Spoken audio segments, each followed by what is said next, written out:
बहुत अच्छी तरह जानती है। इसके बारे में आपको हर रोज सुनने को मिलता है। सबसे बड़ा धोखा कलेश्वरम प्रोजेक्ट का धोखा।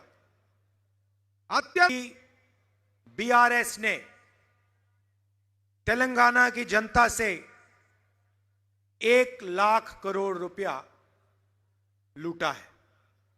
यह पैसा आपका है, आपके भविष्य का पैसा है, और 1 लाख करोड़ रुपए आपके चीफ मिनिस्टर ने तेलंगाना की गरीब जनता से, किसानों से, मजदूरों से चोरी किया है। आज वहां जो बराज है, उसके खंभे हैं, वो चूर चूर होकर टूट रहे हैं। बहनों, सिर्फ कर्ज मिटाने के लिए 2040 तक तेलंगाना का हर परिवार तकरीबन 31,500 रुपए देगा। लिए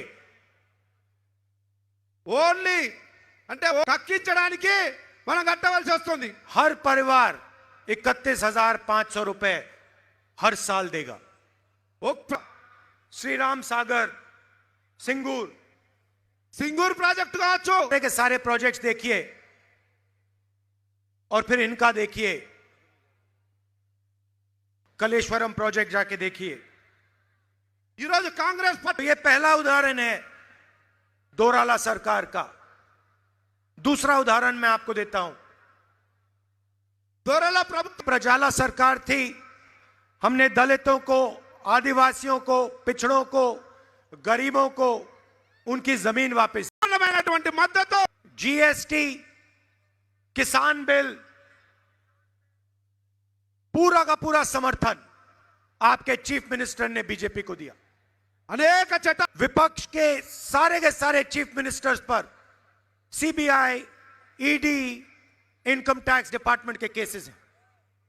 के चीफ मिनिस्टर पर ना कोई सीबीआई का केस, ना ईडी का केस, ना विजिलेंस, ना इनकम टैक्स। వాస్తవాన్ని గ్రహించమని కోరుతా ఉన్నాం। ये मिलके काम करते हैं और इनका लक्ष्य है कि कांग्रेस पार्टी तेलंगाना में चुनाव ना जीते। ఈ రెండు కలిపి दूसरी तरफ एमआईएम खड़ी है। ఇంకొక వైపు जहां भी ये बीजेपी की मदद कर सकते हैं, एकदम जाके मदद करते हैं। ఎక్కడ బీజేపీకి राजस्थान में, महाराष्ट्र में, मध्य प्रदेश में, छत्तीसगढ़ में, जहां भी बीजेपी इनसे कहती है जाके चुनाव लड़ो, ये एकदम जाके चुनाव लड़ते हैं और बीजेपी की मदद करने वाले कैंडिडेट उतार देते हैं। बात है कि अगर आपने एमआईएम को, बीजेपी को वोट दिया तो आपका वोट जाया होगा। आपके वोट से बीआरएस को मदद होगा अगर आपने बीजेपी या एमआईएम को दिया। మనము बीआरएस से हम यहां लड़ रहे हैं, बीजेपी से हम बाकी देश में लड़ रहे हैं। మిగతా రాష్ట్రాలు बीजेपी को यहां हराएंगे और फिर जाके दिल्ली में 2024 में वहां पे बीजेपी को हराएंगे, सरकार से निकालेंगे। इन लोगों ने आपको तंग किया, मारा, दबाया, मगर अब आपका समय आने वाला है। మిమ్మల్ని मजदूरों को, पिछड़े लोगों को, दलितों को, आदिवासियों को मिले। चुनाव के बाद जैसे ही कांग्रेस पार्टी की सरकार आएगी, सच्चा तेलंगाना का भविष्य, सच्चा सपना शुरू होगा। यहां जो वायदे किए हैं उनको हम पूरा करेंगे। हमने कर्नाटक में वायदे किए, छत्तीसगढ़ में वायदे किए, राजस्थान में, मध्य प्रदेश में, जहां भी हमारी सरकार आई हमने वायदे किए। और आप जाके देख लीजिए, पूछ लीजिए, कर्नाटक में किसी से भी पूछ लीजिए, हमारे वायदे